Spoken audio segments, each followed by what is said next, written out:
మళ్ళీ ఎప్పుడు కనపడతాను తెలియదు, ఒకసారి మాట్లాడివ్వండి తనివి తీరాలి.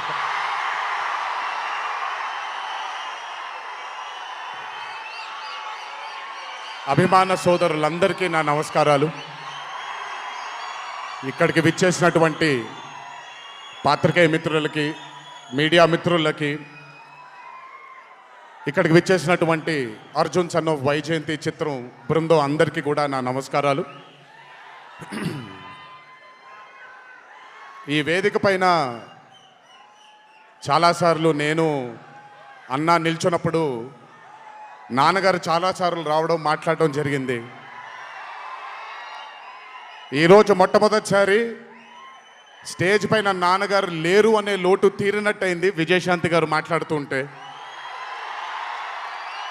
నాకొక్క క్షణం అర్జున్ సన్ ఆఫ్ వైజయంతి చిత్రంలో నాన్నగారు ఈరోజు ప్రీ రిలీజ్ ఫంక్షన్ రోజు నాన్నగారు ఉండుంటే ఎలా ఉంటుందో అది ఈరోజు విజయశాంతి గారు మాట్లాడినప్పుడు నాకు ఆ లోటు భర్తీ అయిపోయింది.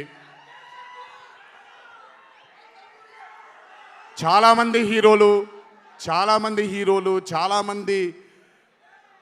చాలామందికి రంజింపజేసి చాలామందిని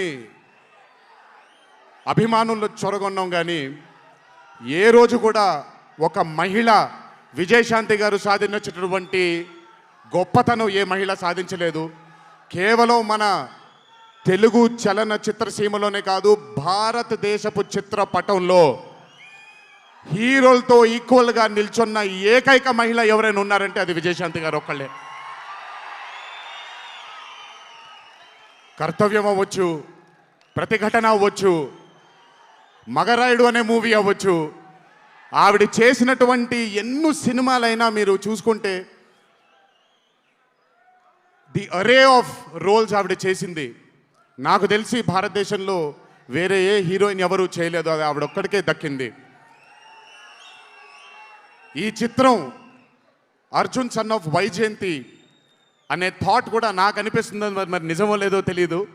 కర్తవ్యంలో ఉండే ఆ పోలీస్ ఆఫీసర్కి ఒక కొడుకు పుడితే ఎలా ఉంటుందో అక్కడి నుంచే మొదలై ఉండొచ్చు డైలాగ్, ఐడియా.